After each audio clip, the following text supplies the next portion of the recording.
Digital 410 Productions proudly presents What's the Scuttlebutt Podcast with your host, Don Abernathy.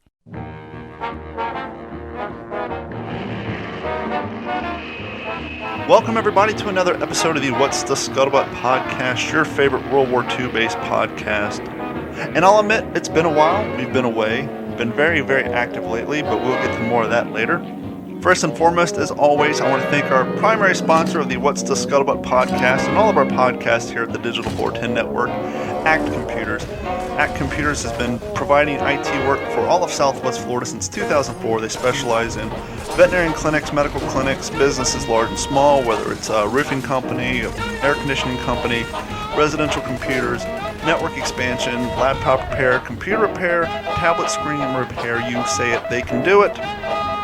Even expanding your Google Home wireless network. So thanks so much for them. If you need any help with your computers, they can also help you remotely. If you're out of state, give them a call at 239-283-1120 and they can remote into your computer remotely.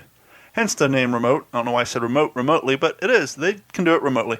Also, they do provide antivirus, online backups, two-form authentication for if you're trying to access your server at work and don't want to use remote desktop because it's unsecure. They can help you out with that.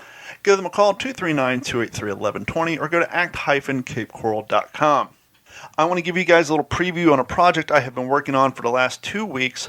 As you know, if you follow the What's the Scuttlebutt Facebook page, you know about, a month ago, I posted a link to a new air rifle that came out by our friends over at Air Venturi. Air Venturi has teamed up with the fine people at Springfield Armory, and Springfield Armory and Air Venturi have just released the new M1 Carbine .177 caliber CO2 BB gun air rifle. Once again, I don't know why I said BB gun air rifle, but BB air rifle.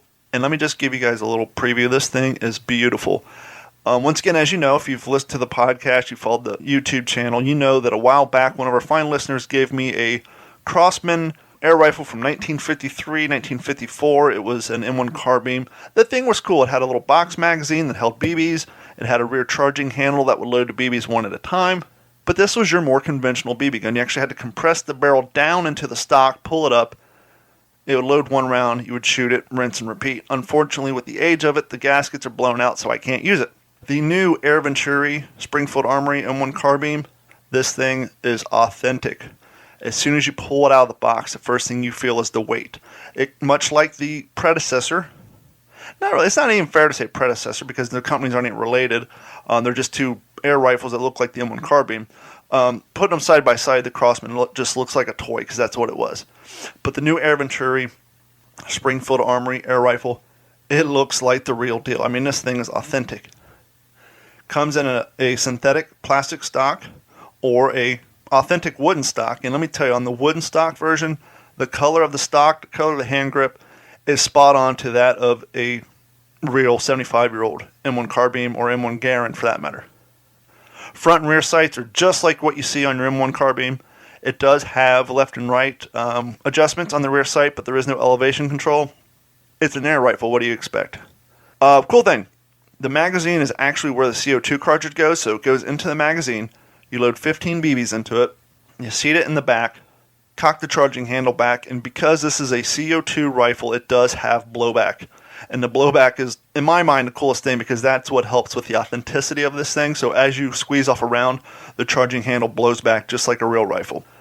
So it has the weight of a real rifle, it has the box magazine of a real rifle, and more importantly, it does have the rear buttstock sling hole. So you can put a authentic green web sling on it with the oiler. It fits right in.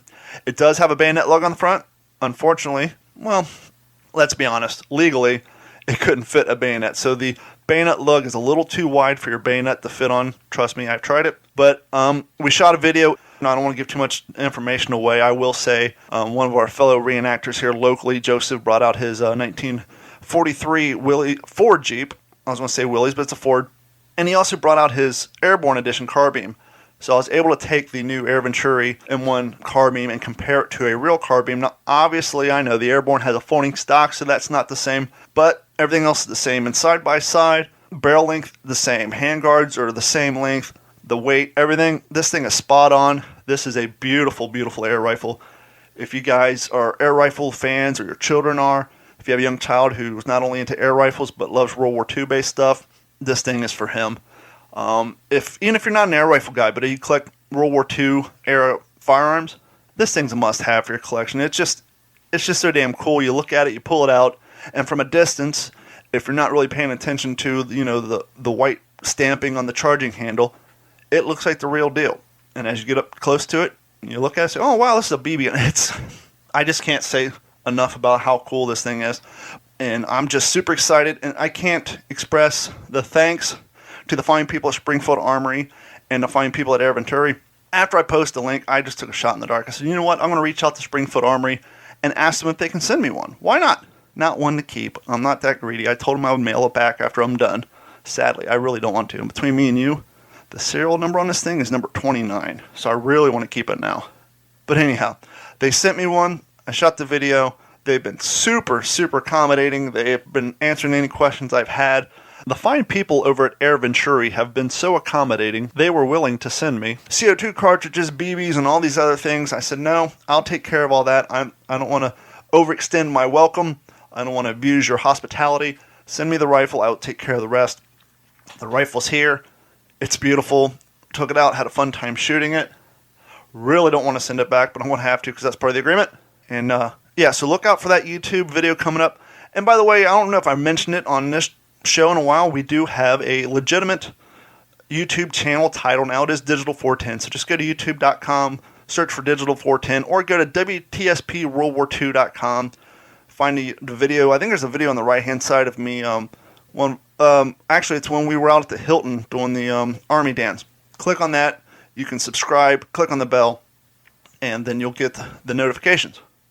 Or the easiest way to find our videos, just get the plugs out of the way. When you're at WTSP-WorldWar2.com, click on the link on the right-hand side, sign up for the Patreon account. Just sign up for the $1 a month plan. And it'll give you, whenever I post new videos, whether they're exclusive content for the people at Patreon and our Patreon members, or if they're public videos, I always post them on the Patreon page so that, one, you have an easy way to get to them without having to dig through YouTube, and two, you'll get an email notification from Patreon anytime something's posted. So you want to support the channel? Please subscribe to our YouTube channel, become a Patreon member, and as you know, you can always get t-shirts at WTSP-WorldWar2.com.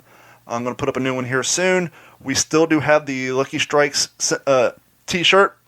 It's funny, I was actually at the flea market today. I found a very cool 1950s, 1960s, all-wooden Miller High Life beer peanut dispenser in the yard sale aisle.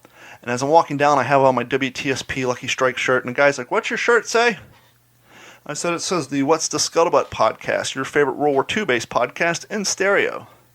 He said, "Oh, I thought it was a Lucky Strike shirt when you're walking up." I said, "Well, that's what I was going for when I made it, so thank you."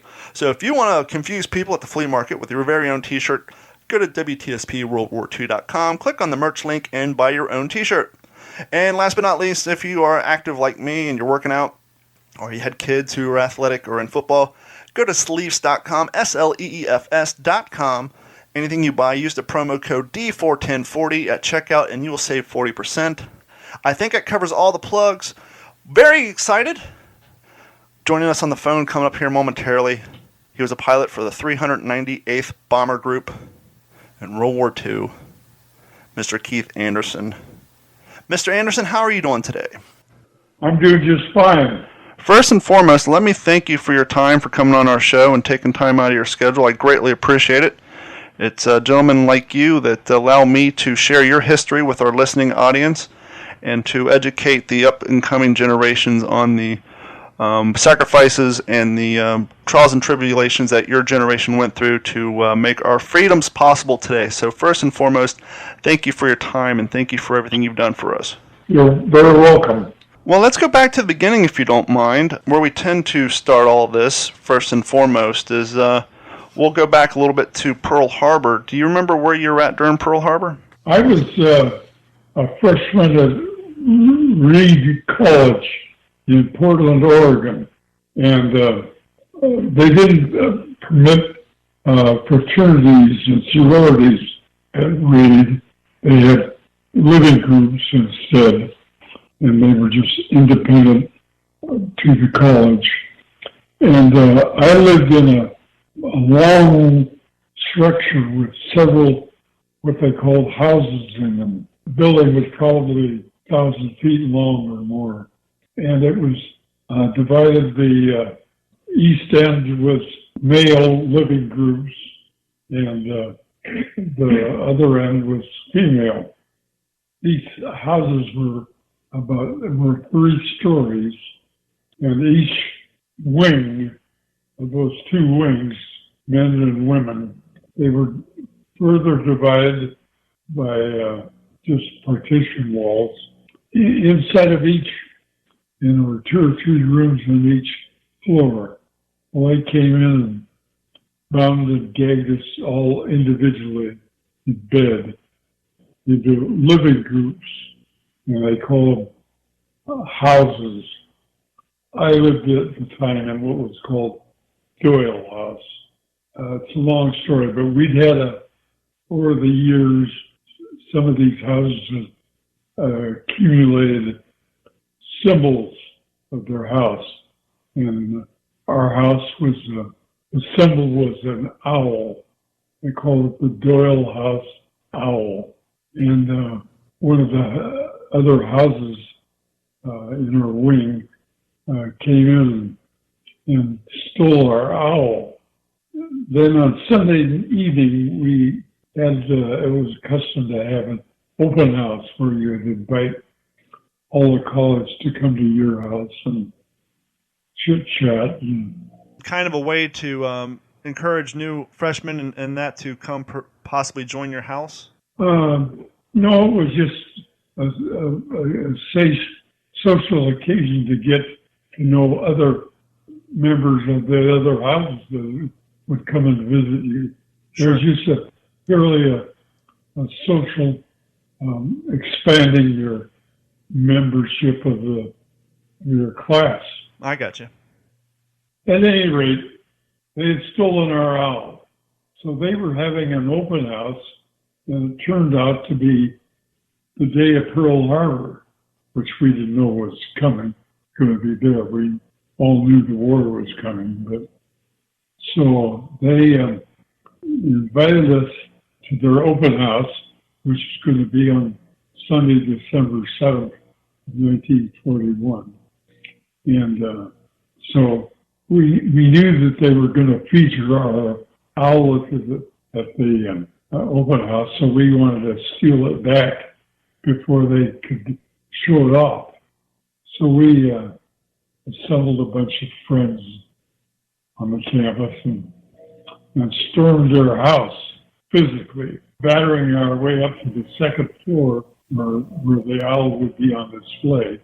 And somebody came and said that the Japanese had just bombed Pearl Harbor. Well, that put an end to our raid on their house right away. Your owl was abducted by the fellow house on campus. They secured it up in the second floor of their home. You guys put together a rescue team. You got some battery rams because, this is your mascot. This represents you, your house, and what you guys are all about. And they abducted it. And so as far as you guys were concerned, the only thing that mattered at that point in time was the retrieval of your beloved owl. And as you're in the middle of literally taking a ram and barging your way into their home or their house to acquire your stolen property, that's when news came down to you guys that the Japanese had just bombed Pearl Harbor. And it's amazing. Right. It's amazing how quickly your priorities change and how much something that you thought was very important, that your entire existence relied on it, now meant nothing because something far more important just happened. And it's amazing how that changes a young person's priority. Well, to an extent that's true, but you have to realize that Pearl Harbor wasn't a total surprise. We'd had negotiations and all kinds of things with Japan leading up to that time. So while the attack on Pearl Harbor itself was unexpected, an altercation with Japan was not unexpected. Yeah, because part of Japan's deception policy at that point was we were actually getting ready to sit down and kind of not really come up with a peace treaty, but come up with a neutrality treaty saying, hey, you mind your own, we'll mind ours. And they were kind of just playing along to keep us off guard because they knew they were planning this attack. And so, like you said, it really wasn't unforeseen that this may happen because we've had issues with the empire, the Japanese empire, but they were kind of playing a smokescreen tactic by pretending that they were going to sit down and sign this treaty with us, and then they bombed us. Yeah, well, that's true. So the bombing, of course, was, and particularly the Pearl Harbor, was totally unexpected. At any rate, it put an end to our raid to recover our owl very soon. And from then on, Meade's inclination is to go down and join the army to fight the Japanese. But and some of the folks did that right away. But most of us, feeling the war was coming on, had already started thinking about how we were going to end up serving our country. Before we move on into your enlistment into the military, just for our listeners' sake, out of the sense of patriotism and solidarity, did the other house relinquish your owl back to you? Did we ever what? Did they ever give you your owl back to you out of a sense of patriotism and solidarity as a single nation after the bombing? Did they give us back our owl? Did they give it back to you? It's been stolen several times since then. It became practically a tradition. I'm just picturing this in a movie sense. And in the movie, I think, to get everybody on the side of everyone, you would have that scene where the head of the other house would come down the stairs and say, you know what? It's not worth it, and just hands the owl over to you guys, and then you go on to deal with enlisting into the Marines or the Army or to the Army Air Corps or what have you. So I just wanted to find out if you guys did in fact get the owl back. Yeah, they ended up having their open house that night, and I think presented us back, but we didn't get it back from our raid. No. Yeah. At any rate, our individual focus then was stimulated to decide how you individually were going to participate in the war. And a friend of mine and I, of course, the Navy was very active recruiting in the Northwest all along. For some reason, the Navy never did appeal to me. My dad had been in the Army as a truck driver and mechanic. And so I was geared towards serving in the Army like my dad had done. And most of my focus was on the Army. A friend of mine and I neither one of us had done any private flying. I'd built a few model airplanes when I was in school, but I'd never dreamed of being a pilot. But we decided, the two of us, to join the Army Air Force. So we went down to the Portland Army Air Base and enlist in the U.S. Army Air Force. But at that time, of course, the country was going from practically zero military to what was soon to be a 13 million or more men that belonged to one of the services. Yeah, because after World War I, quote unquote, the war to end all wars, we were kind of, basically the Marine Corps was the only real branch that had any sort of funding. That's why they got sent down to the Philippines and to land on Guadalcanal. And you're absolutely right. Because of the fatigue, if you will, of the American people after World War I, we had no desire to participate in any sort of conflict, which is why we, up until this point, were pretty much only participating in the war through the Lend-Lease program.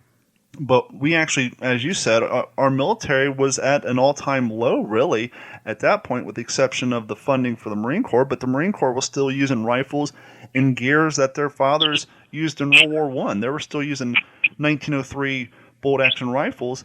And now here we are, we get sucker punched, kind of, by the Japanese, and now we realize, okay, participating in the war strictly by lending jeeps and tanks and weaponry and uniforms to the Allies, that's not going to cut it anymore. Now we really need to turn up our engines, if you will, and put together multiple branches of the military to help protect our country and to participate in the overall war. Well, and particularly in the Northwest, which felt more of a kinship towards Hawaii than most of the country did. So remember Pearl Harbor became a real motto, attracted a great following here. At any rate, my partner, or my buddy and I, had joined the Air Force after Pearl Harbor as aviation cadets. Why we settled on aviation cadets, I'm not sure, but we did. And of course, the massive influx of volunteers at that time, and the armed services weren't able to cope with all of them, train them all at once. So they just put you on a waiting list. And the months rolled by, and we were getting more involved in the war all the time from a military standpoint, and particularly with the Navy, which, close to the Northwest here. The months rolled by, and school seemed less relevant studying ancient history than did participating in the war. So we were getting pretty antsy. And then all of a sudden, in February of 42, I got orders, U.S. Army Air Force, to be, and they were addressed not to an aviation cadet, but to private first class, Keith W. Anderson. Well, that was my first kind of a shock with the military, or enlisted to be an aviation cadet. And what had happened, I found out with this great influence of people joining the Air Force to be pilots or navigators or whatever. They were getting so many fellows in all at once, and they were having a very high washout rate. People that just couldn't learn to fly soon enough and well enough. So they devised this program which they put into play. We were the first group that was in an air training program as a private, and they sent you to college. There was a 5-month college course for aviation cadet training. You made reference to the high washout rate back then at the time. Just for the edification for our audience, we got to remember back then we didn't have the vitamins, the proteins, the health regimen we have now, and the technology to maintain one's vision. And so back then, a lot of people were colorblind. Their vision wasn't as well as it is today. Obviously, we didn't have corrective surgery like we have now.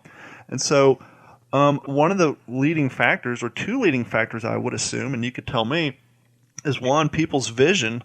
But let's also keep in mind that these planes back then, the navigational systems were the top of their time, but compared to nowadays, they're very rudimentary. And correct me if I'm wrong, you guys had to be pretty good with math, especially when it came to navigating and using basically to know where you are on the globe when you're in flight, correct? Well, it was a lot to learn in ground school, but just the flying itself, learning the skills of landing and bad weather night. A lot of people just couldn't take the pressure of learning the act of flying itself. So there was the ground school that some of them couldn't cope with, and the actual flying. Now, washout came from the flying generally. Now, do you remember the first time you went up in an airplane, the feeling you had, the sensation you got, and was there any part of it that made you say, I really want to do this, or was there a part you said, whoa, I don't know if I can handle this? No, I didn't wonder if I could handle it. it was a lot of fun, and I can sort of remember that first flight, but I didn't come down particularly exhilarated because by then I'd been in, well, let me back up to those college training detachments. Sure. When they first started the program, they, on the basis of testing that they did and on your previous record, they divided you into 5 groups.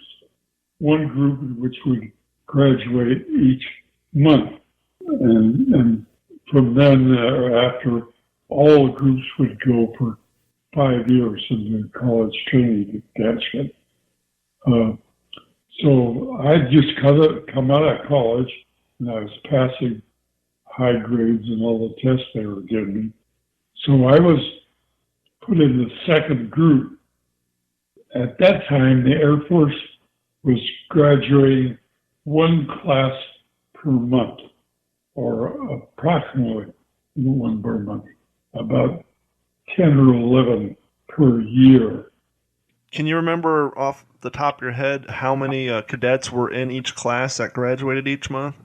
No. Okay, I was just I don't. Okay, I was just trying to do the math to try to figure out how long it would take for us to fulfill the need for pilots at that time, because obviously we were in a big hurry. However, if we're doing 1 a month, obviously they had the numbers sorted out so that we could sustain the need that we had for our pilots. I was just curious.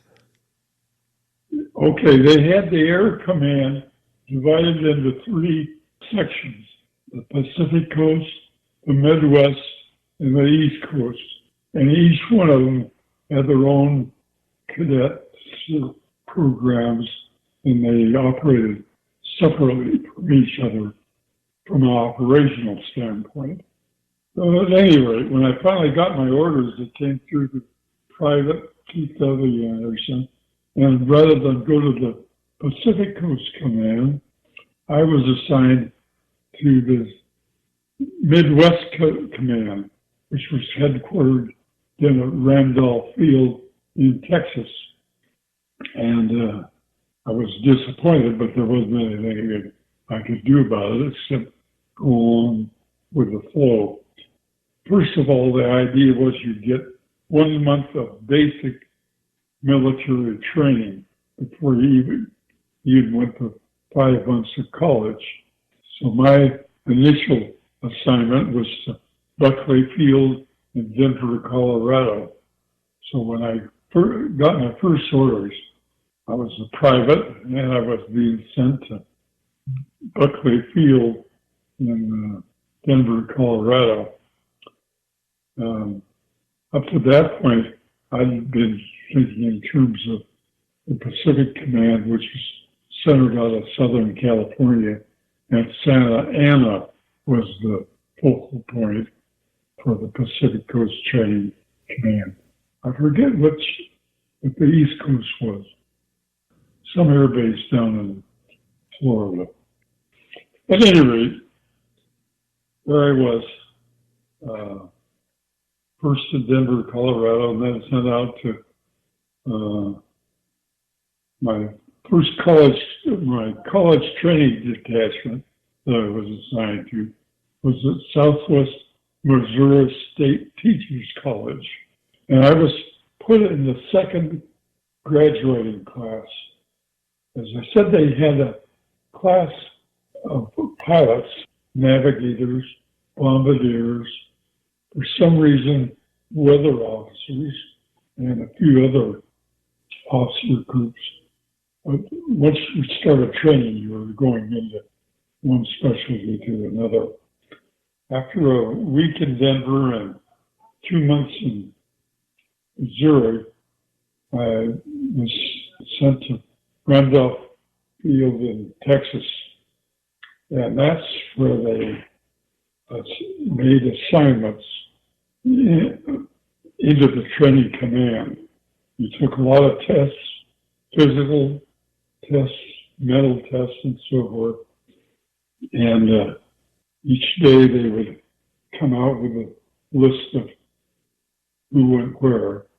And I was down there about a week, and my name hadn't come up on any list at all to go and talk to anybody.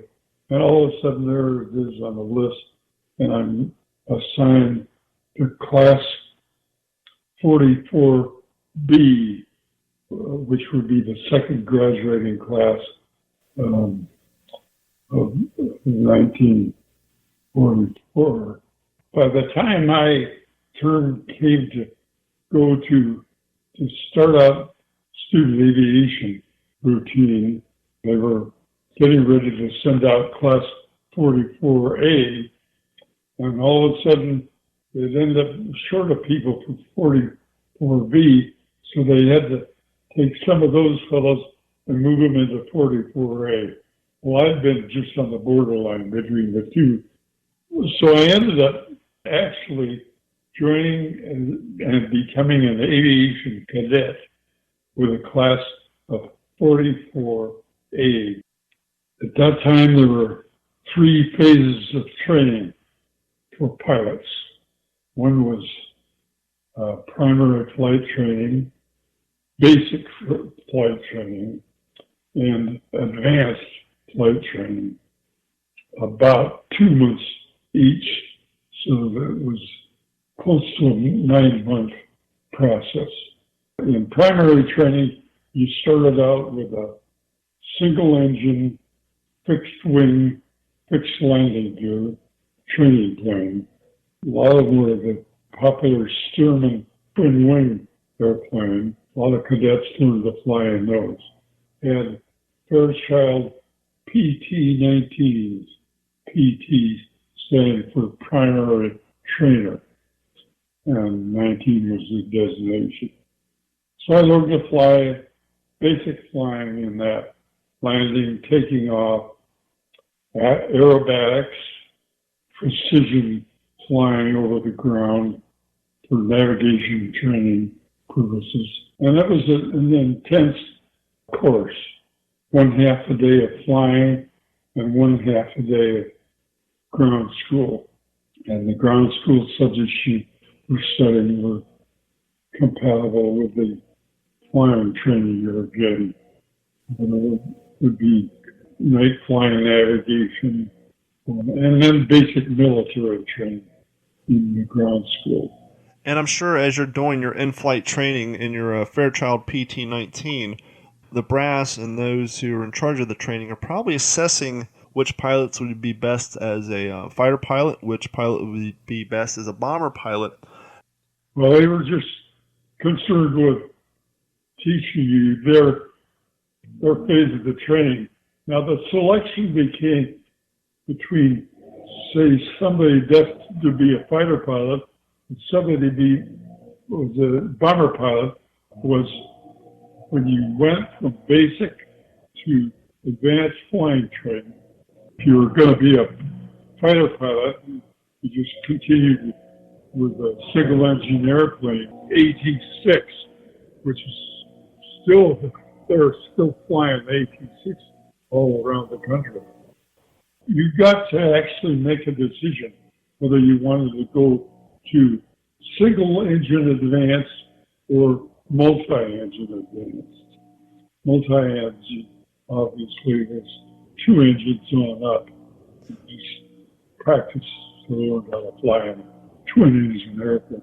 What was the deciding factor for you to go with the dual engine advance as opposed to the single engine advance? What attracted you to being to going up in the bomber as opposed to the fighter planes? Well, I didn't know much about fighter planes, except I knew about the P-38 because they were flying all around the Northwest during the first 2 years of the war.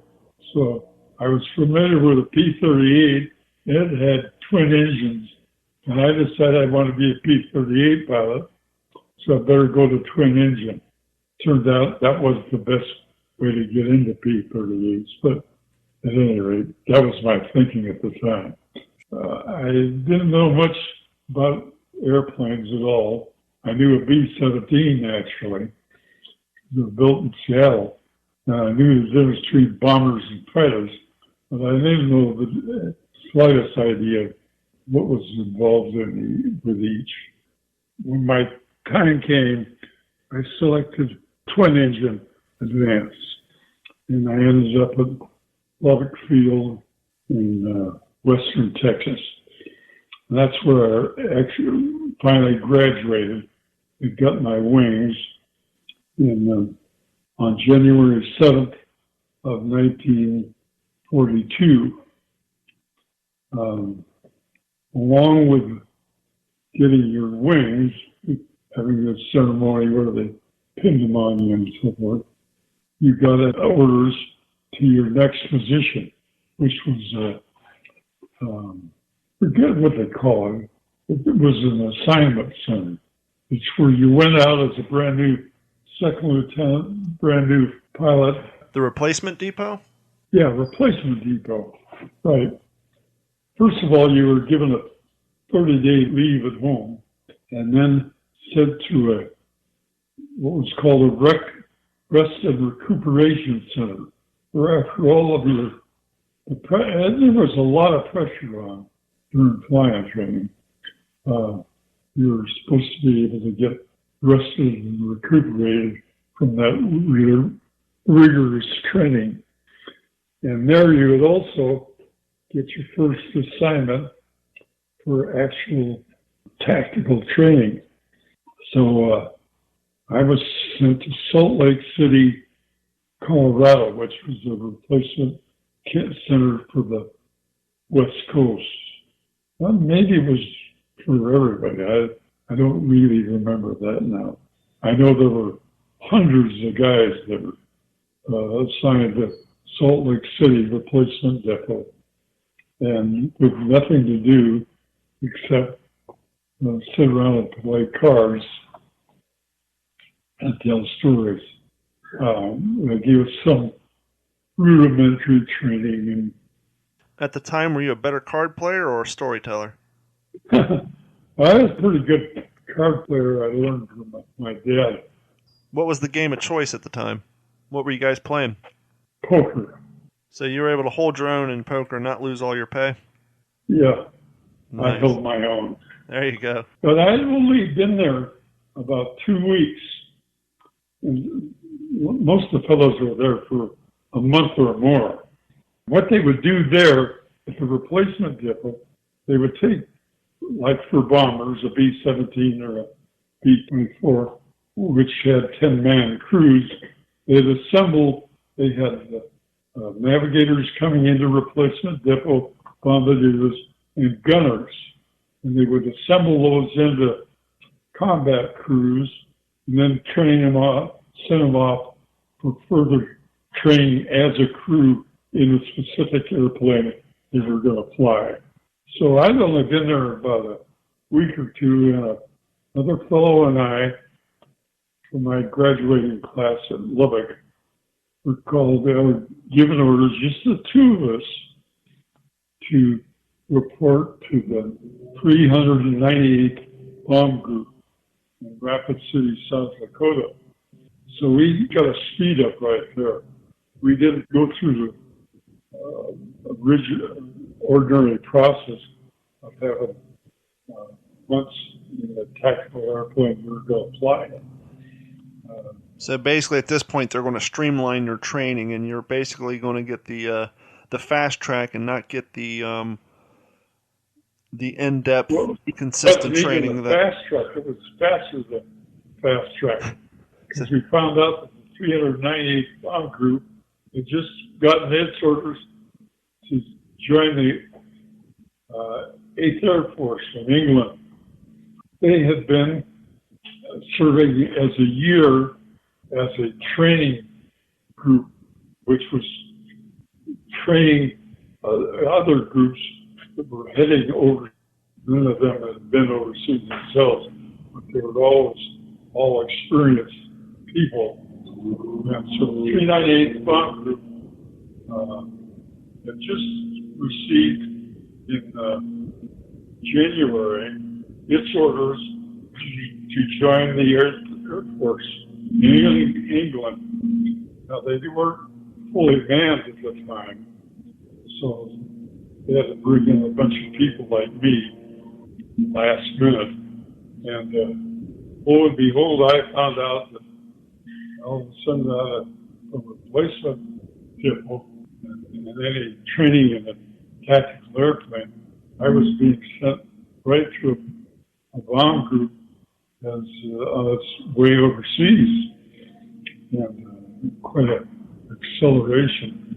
We were the very last B-17 group assigned at the 8th Air Force. Now, at that time, the last year of the war, there were 30 bomb groups in the 8th Air Force. I may have been 32. I think there were 32. Divided into 3 divisions, the 1st, the 2nd, and the 3rd division. The 1st division was B-17 groups only. The 2nd division was B-24 groups. And the 3rd division was a mixture of both of them. Had you had any experience on the B-24, or did you strictly work and train with the B-17s? I never had been into a B-24 until after the war. And I was happy I was in the B-17 group for many reasons thereafter. But at any rate, here I graduated at January 7th, and in February I was already assigned to a bomb group as on its way overseas. And I was very lucky once I got there. When I was there, I was assigned immediately to a crew, an existing crew. And it turned out to be the leading pilot and the lead crew of the whole group. So from the beginning of when I joined that group, I was in a very select company. My pilot at that time was only a second lieutenant still, but he had over 1,000 hours of B-17 time and a lot of hours prior to that as a civilian. He was also 25 years old, which is as old as you could be to start out flight training at that time. And I was 17.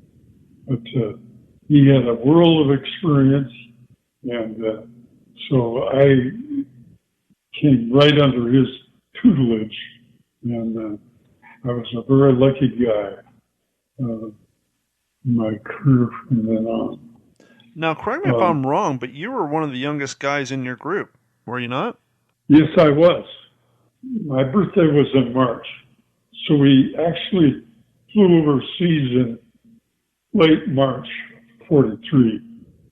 At any rate, one day at Rapid City, there were some brand new, right off the line B-17 sitting there waiting for us. Each crew was assigned an airplane of its own. And immediately we went and painted ours up and named it and so forth. Do you remember what you guys named it? Yeah, they named it Anytime Annie, after the girlfriend of some guy, one of the gunners on the crew. And the interesting thing is that we flew those airplanes over to England, and 2 days later, they were all gone. And we had brand new airplanes.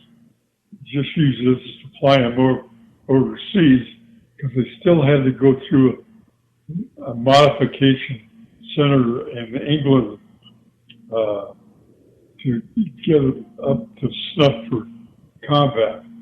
I understand at that time, the manufacturers would every now and again completely revamp their airplane, and with what they call a new model.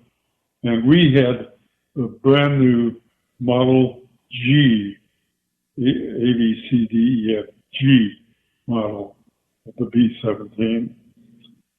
But even then, in combat, things progress so rapidly, they have to make changes they decided they were going to make a modification to the airplane right away.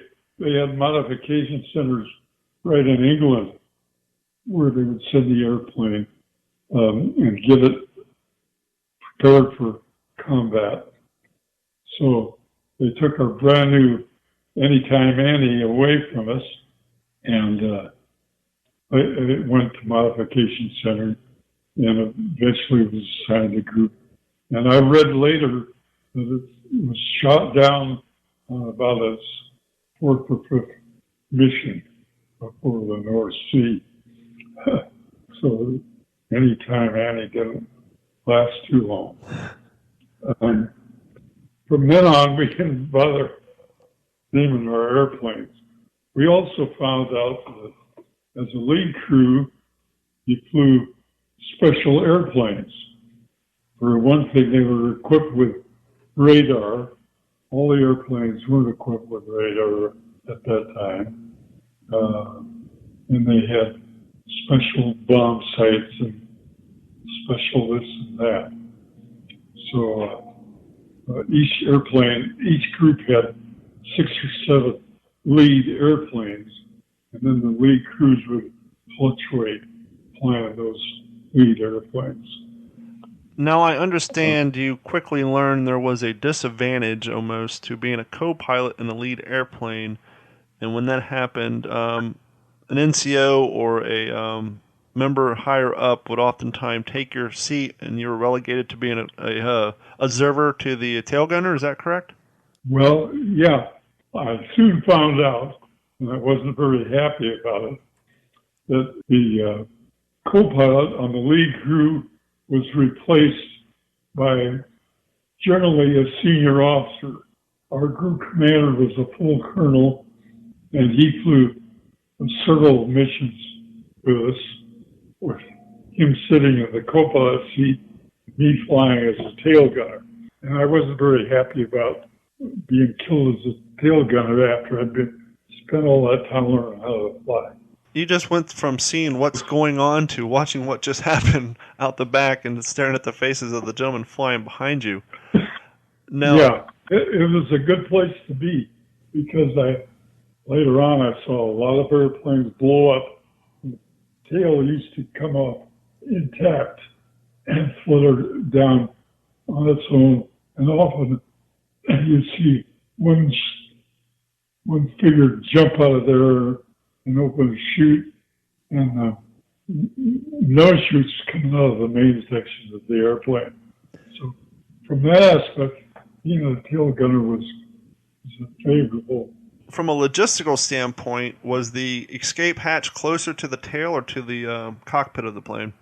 You could get to it quicker. The escape hatch for the tail gunner was its own escape hatch right next to the tail gunner.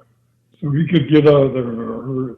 It was just very easy, just kick the hatch open and jump. Were there any times during the war that you had to evacuate your plane or your plane didn't make it home from a mission?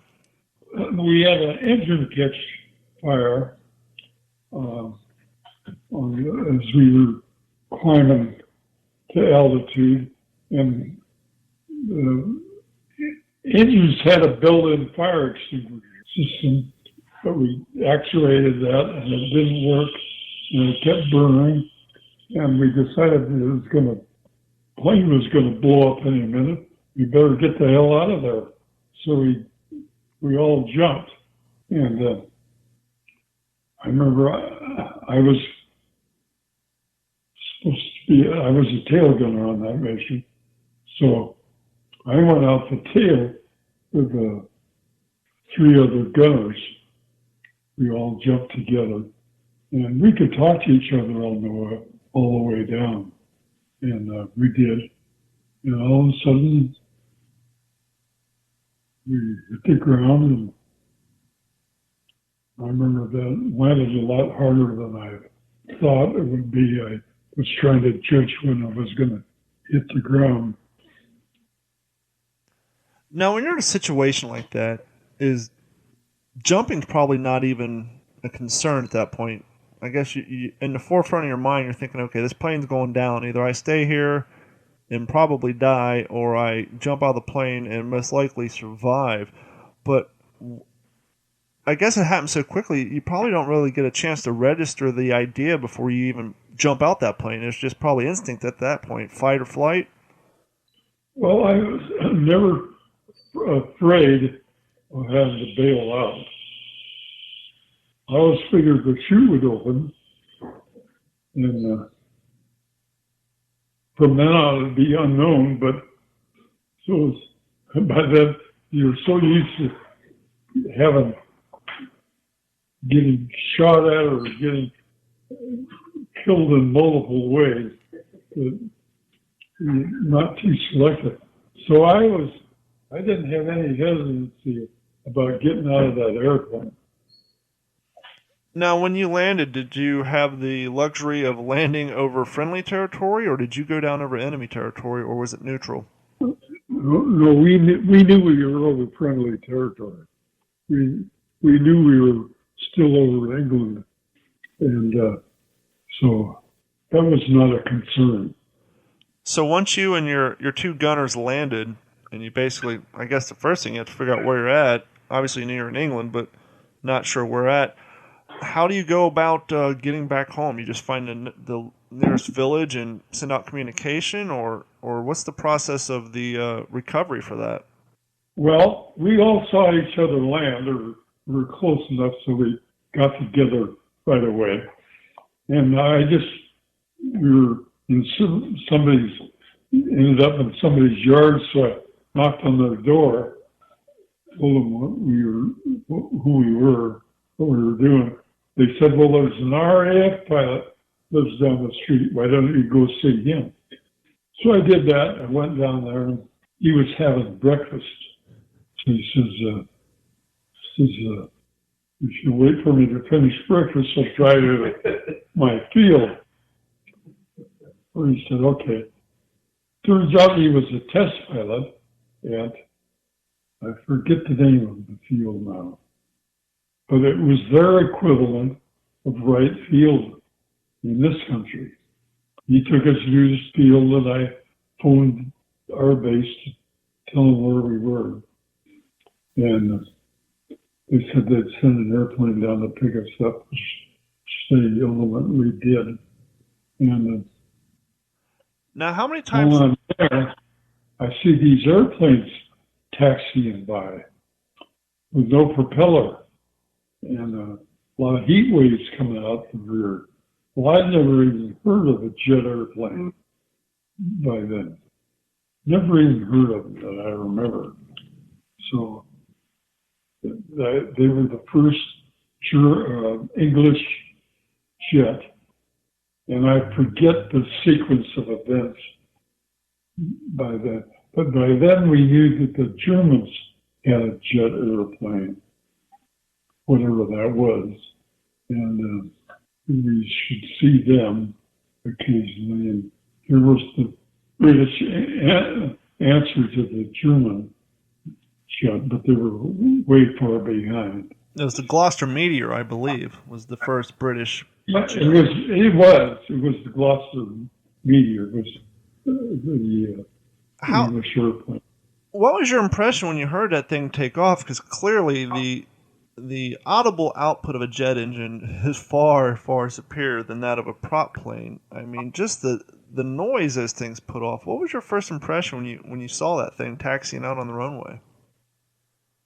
Well, they did make a lot of noise taxiing, and they took so long to take off that they were practically out of sight down the end of the runway. By the time they got off the ground, you couldn't hear them anymore. So I didn't have any impression at all. Oh, I gotcha. Now, during the war, how many times did your aircraft, or how many aircraft did you lose due to mechanical failure? Well, that was the only time I had to bail out of an airplane. It was the only time I remember not being able to take off. Now, I understand you flew about 7 missions or so as a tail gunner. In that time, did you ever have to engage the enemy with your machine gun? No, I never had to actually fire that machine gun. I did fire it with airplanes so far away that I could barely see them, just so I could say I'd shot at a German airplane. But Sure. no, I didn't have any occasions other than that. And you're right, I did end up flying 7 or 8 missions as a tail gunner. I forget now just how many, but I flew my most biggest missions as a tail gunner. Now, another thing I should explain. When we first got over there, then the 8th Air Force had developed its tactics pretty well. And they'd finally settled on 36 airplane group as an ideal bomb group. 36 airplanes in a formation. Yeah, I believe in a past interview you said you guys had 12 ships to a squadron and 3 squads to a group. We flew with 4 squadrons. You had an echelon of 3 airplanes and 1 tail. You had a lead plane, right wing, left wing, and tail. That would be a 4-plane unit. And with the 12 group formations, we would fly 4 of those. Pretty much after D-Day. Now, speaking of D-Day, I understand that right around Operation Overlord, that the 600th Bomb Group participated in bombing and attacking coastal defenses of the enemies on the Cherbourg Peninsula. Did you participate in that during D-Day? We were bombing the beach. We carried 100-pound bombs that day, and they were designed not to blow up things as much as to create foxholes for the infantry to have something to jump into. Yeah, that's what a lot of people don't realize. Part of the strategic planning for the D-Day invasion was to have you guys lay bombs onto the beach to create craters, as you just said, to allow the gentlemen to get below the surface line to take cover from the enemy machine gun fire. That was our function of our group. Now, different groups had different functions. Sure. Now, on D-Day, we flew just 6-ship formations. That was the only time I ever flew in a 6-ship bombing mission. Was the flak fire real bad on that day, or were they pretty much caught off guard? I did see a burst of flak in the sky that day. They were concentrating on any heavy enough artillery they had available was concentrated on the shooting at our fleet, our invasion fleet. We were just a nuisance as far as they were concerned. Now, D-Day.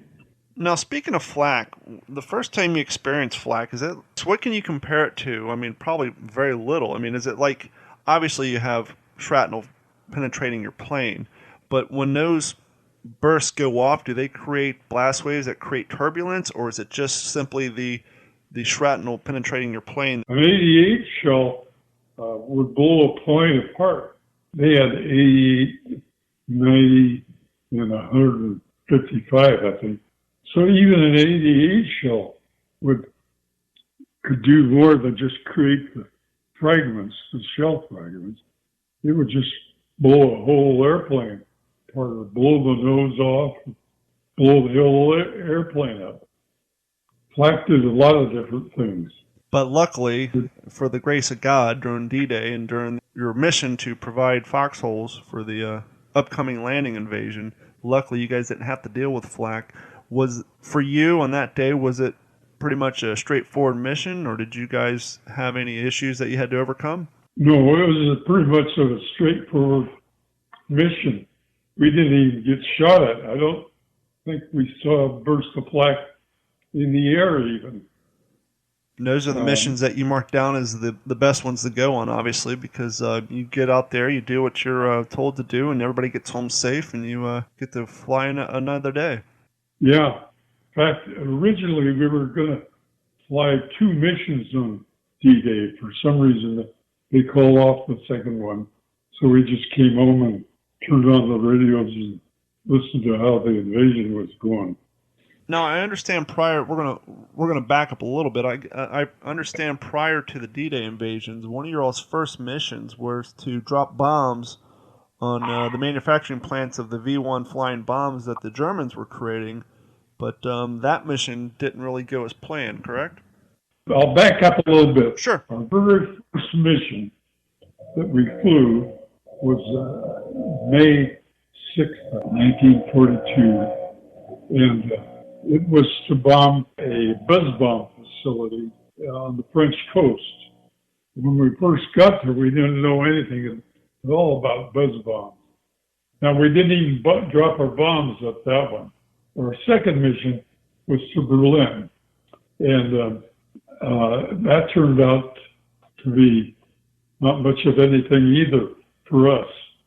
Berlin was one of the toughest targets there in Germany, but a lot of the war was just the luck of the draw. Let me explain one thing. We prided ourselves on flying good, tight formations, figuring that the Germans, well, I'm sure it was true, they would rather fly through a loose formation that was where the airplanes were all close together and had a lot of machine guns. You realize there were 13 or 14 50 caliber machine guns on the B-17. It was just brutal with armament.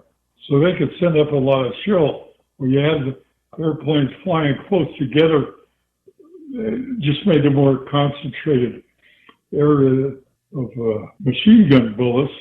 The Germans had to fly it through to get to us, and if we were all spread apart. Well, it always amazed me how well your gunners did flying in those tight formations, and especially when, under attack by the Germans and the Messerschmitts, how well they did not hitting friendly, their other comrades, the other planes. I mean, you guys are in close formations. They're trying to lead the target, if you will, as the enemy plane's flying.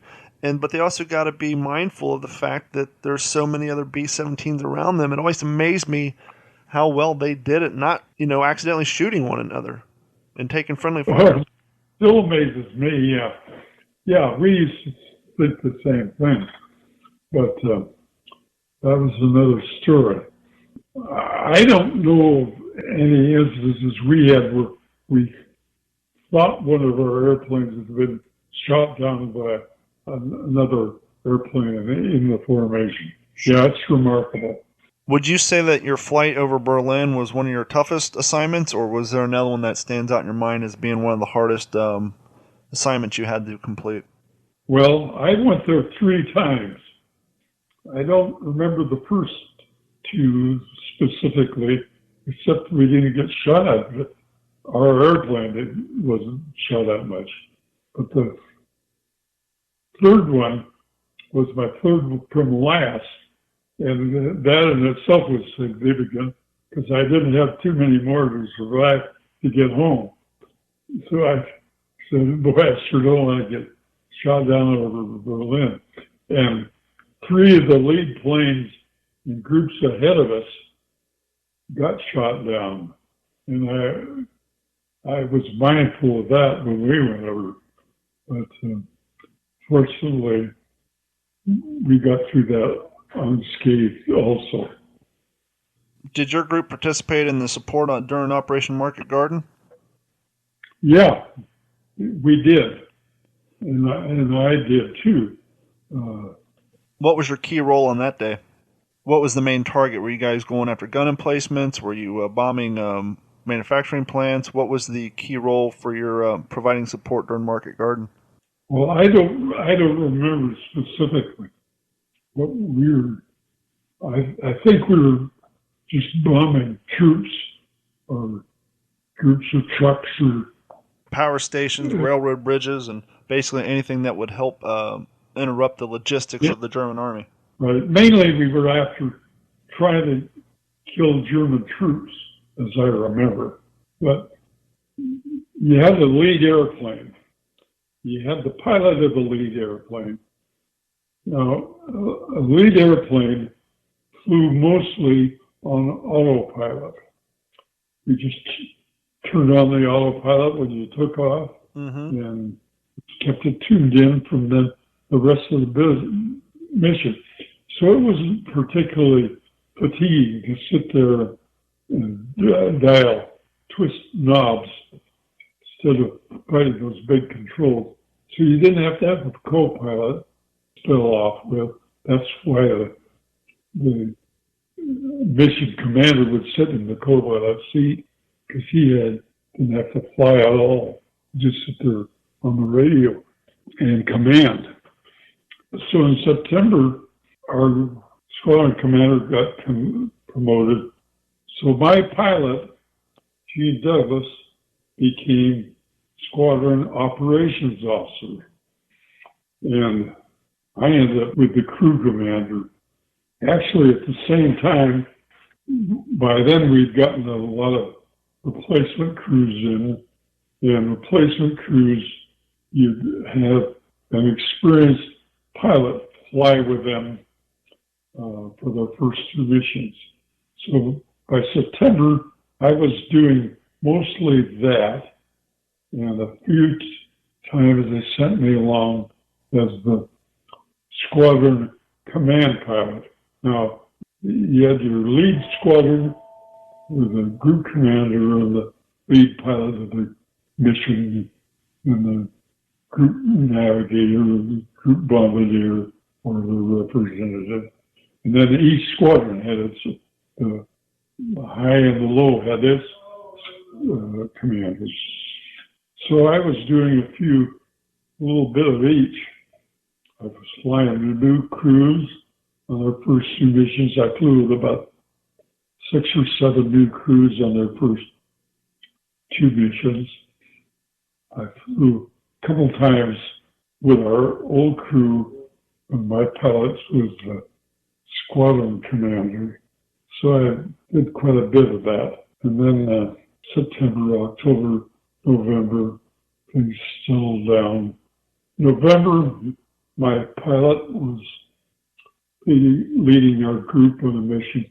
He got shot down, and and the navigator with him. And they both survived and became POWs. We were at the same camp together. And about that time, I was promoted to becoming a flight commander.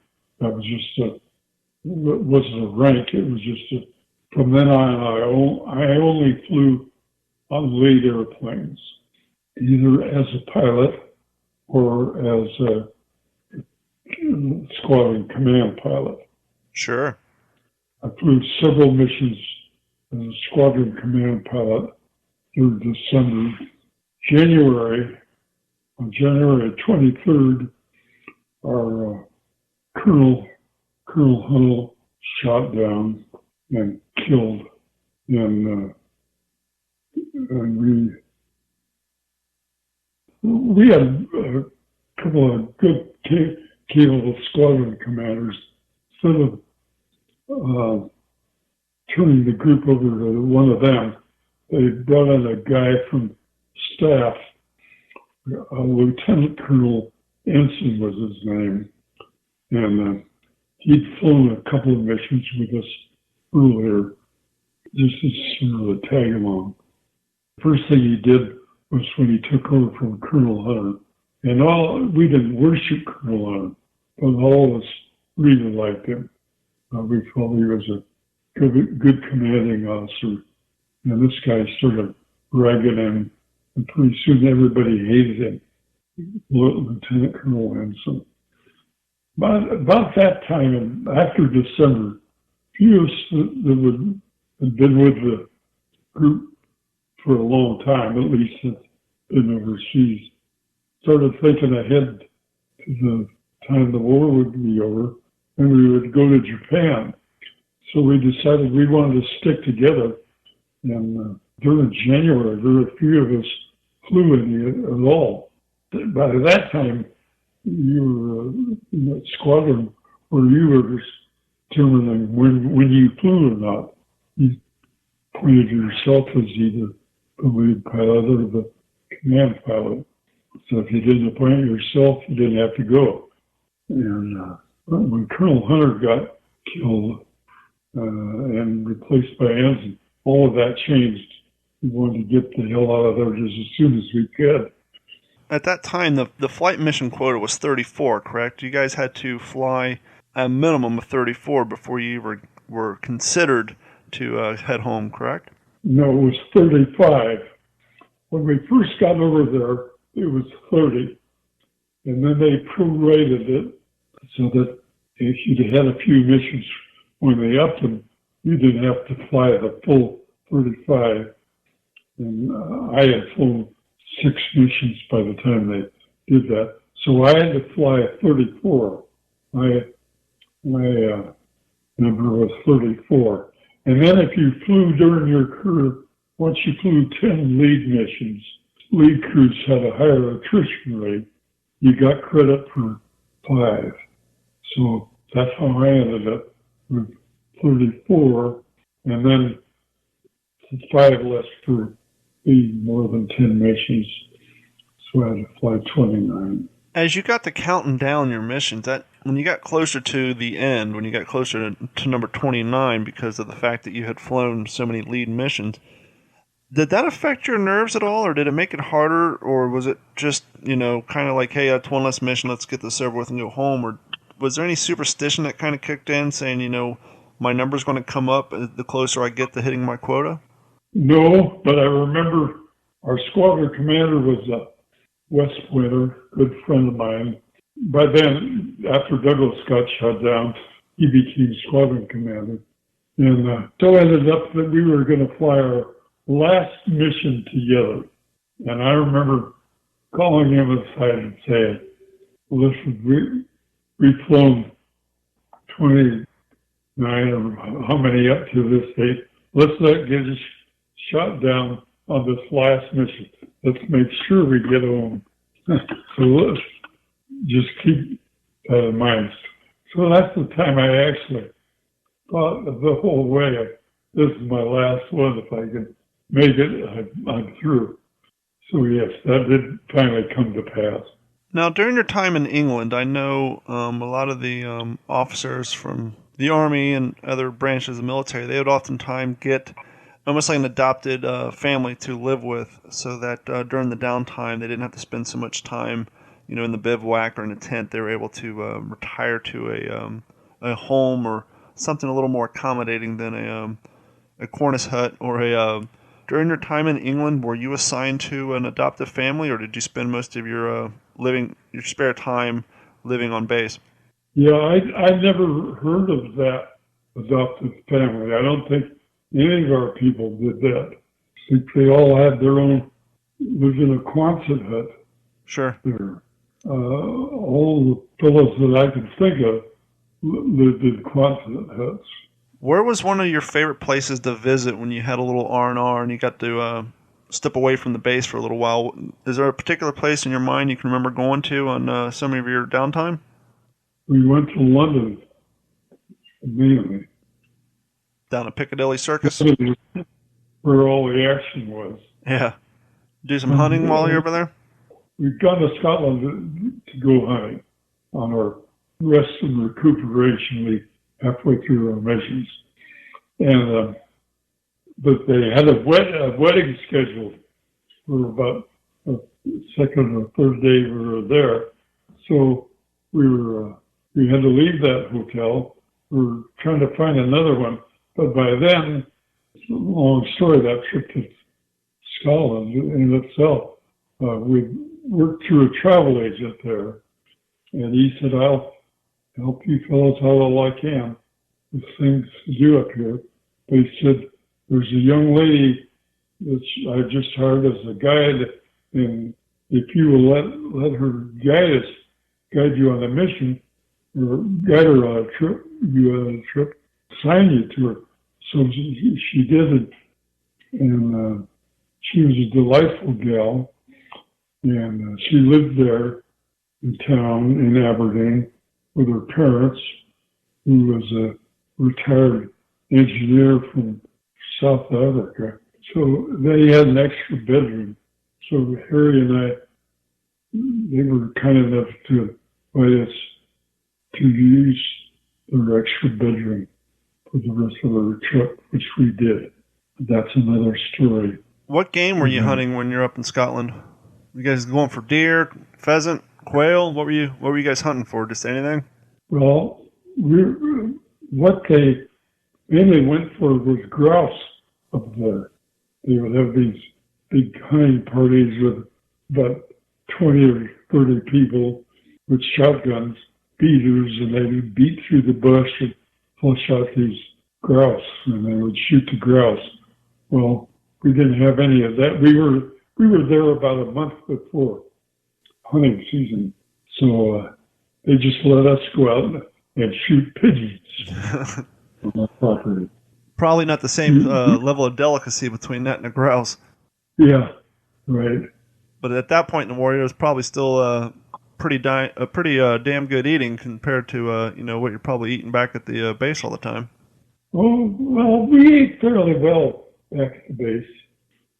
I never complained about the food there. Now, during your time during the war and flying over Europe and Berlin, and did you have anyone back at home waiting on you that you wrote letters to? Did you have a sweetheart back home, or did that come later on after the war? Oh, I had a sweetheart. Did that make it easier to pass your write a letter almost every day? Yeah, that's what I was going to ask. If it made it easier to spend your downtime writing letters home to help you kind of decompress and to process everything you went through. But obviously, you probably kept a lot of that to yourself so that you didn't worry the person you're writing to, I would assume. Yeah, well, I used to write to my folks just to keep them from worrying. Wouldn't keep them from worrying, but help them out a little bit. Sure. Now, I know, as we said before, you had a quota of how many flights you had to get in. And I know your last mission was on February 23rd. Do you remember that mission and what was going through your mind? I know you spoke a little bit earlier about talking to a friend of yours about making sure you guys didn't get shot down.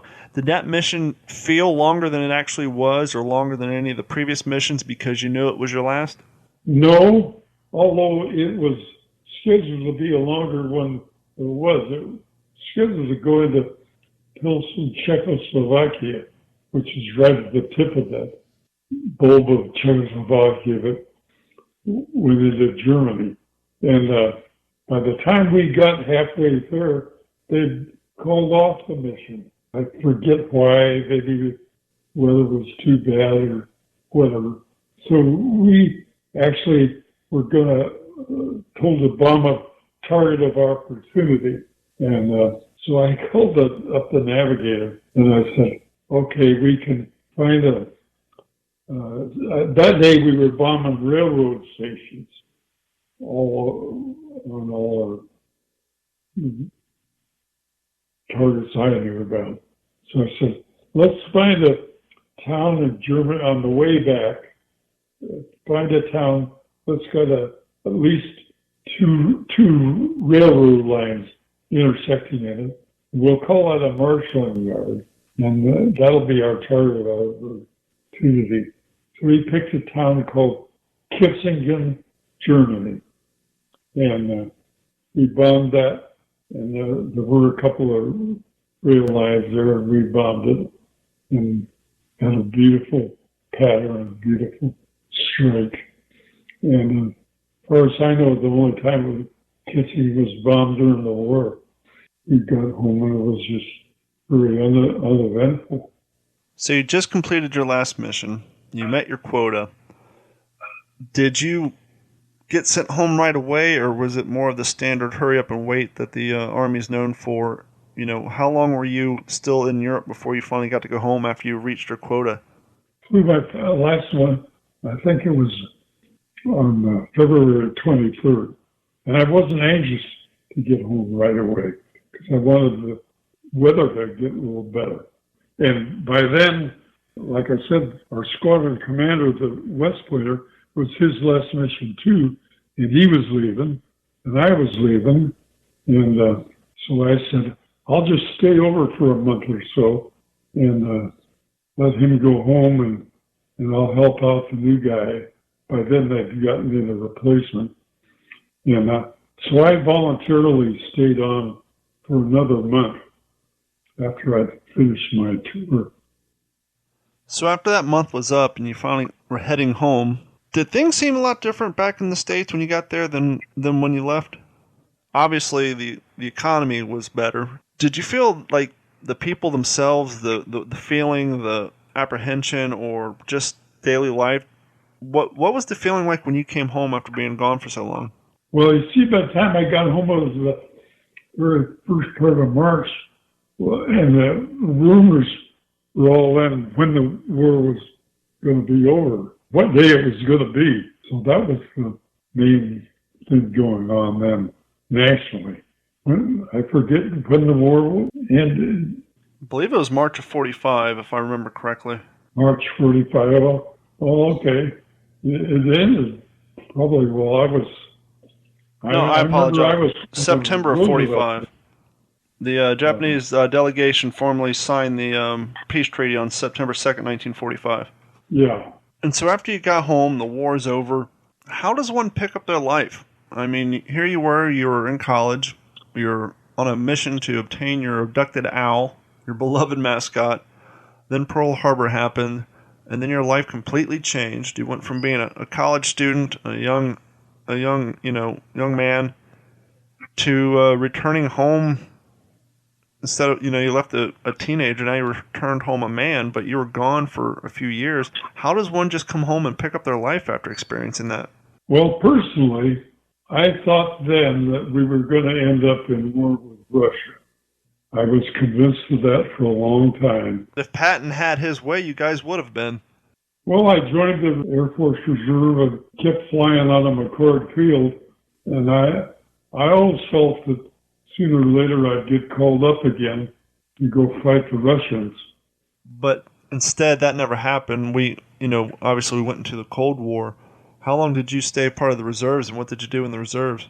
Well, I went on summer 2-week duty where you'd actually go back in for 2 weeks, get paid and everything. What were you doing in your civilian life when you weren't reporting to the base to put in your 2 weeks to meet the requirements of the Air Force Reserve? By then, I'd got into the insurance brokerage business. And along came the Korean War, and they started calling up a lot of us. And I was thinking of the possibility of just voluntarily coming back in. But along the way, a friend of mine and I, in college after the war, had gone into the FBI, and he was home one day, and I went and had lunch with him. And he really liked the FBI, been in Detroit, his first field office, and he'd offered to pay his own way to Anchorage, Alaska. They have a field office up there. And he offered to pay his own way to get transferred up there. So he was moving up to Alaska at the time. When he described the Bureau, I thought I might be interested in that, and I looked into it more and more.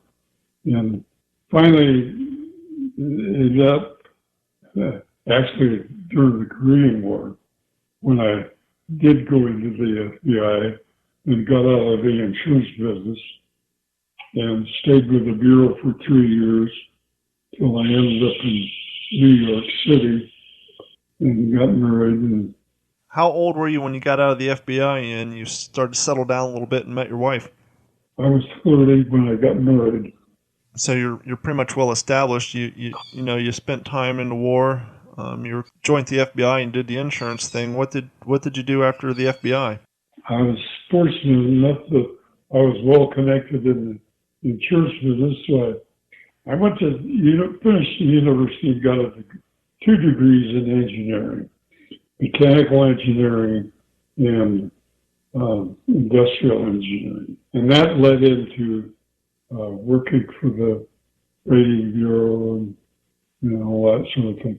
So at any rate, once I decided to leave the FBI, I wrote this insurance brokers in Seattle and told them I was coming home. Would they be interested in hiring me? Well, they were. So I came in. I was resigned from the Bureau, came to work for LeBeau Hayes was the name of the brokerage firm, and was with them for the rest of my career. Well, Mr. Anderson, I definitely appreciate your time. I appreciate you sharing your story with us. And thank you for everything you did. And I just can't express my sense of gratitude for you taking time out of your day and sitting down and talking with me for an hour or so. Well, it was a pleasure talking to you.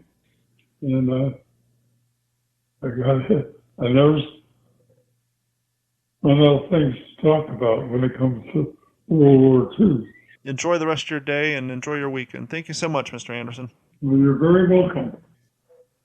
And that is going to wrap it up for another episode of the What's the Scuttlebutt podcast, your favorite World War II based podcast. Once again, thank you guys for your patience on the fact that it's been over a month since we posted an episode.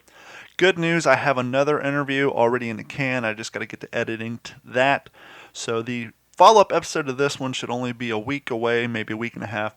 But I would be doing myself and the listening audience a great disservice if I didn't give a shout out and a thank you to the great Christoph de Geiter. Pardon me, Christoph, if I didn't say your last name properly. Christoph is the one who contacted me and brought the contact information for Mr. Keith Anderson over to me. He said, hey, I'm currently working on a book. The first version will be out in February. I think you might be interested in some of these guys, and he sent me the information for Mr. Anderson. But the book that's coming out in February, and we will have Christoph on then, is called Flying Fortress, Perry Powell's Crew. It's all about the 398th. Please go to WTSP-WorldWar2.com. I will have a link to the 398th reunion at Norfolk, Virginia, as well as photos of the book cover to the upcoming book. But once again, Christoph, thank you so much for bringing Mr. Anderson's story to my attention and, more importantly, hooking me up with some contacts to get this interview out to you guys. And I hope you all enjoyed it. And if you're listening to this episode or any of our prior episodes, obviously you have to be listening to this episode to hear this. But if you're listening and you say, hey, I know some people who were there, I wonder if they'd be interested in doing an interview, ask them. And if they're even remotely curious, send the information my way. I will reach out to them. I will set up all the interview stuff. You can let them know how I do this is I am as accommodating to them as possible. The way I see it, they're going out of their way. They're giving me their time, their story, their history. And so I do everything in my power to make this interview as easy on them as possible. I set it up around their time schedule, around their availability. It doesn't matter what time of day, time of night, whatever works for them, I will make it work for me. And so if you have any people you would like to have on this show, whether they're World War II vets, the wives or daughters of World War II vets, or someone who's an author themselves or working on a World War II based project, simply send us an email to info@WTSP-WorldWar2.com or send me a private message on our Facebook page. Thank you guys so much, and we will talk to you soon.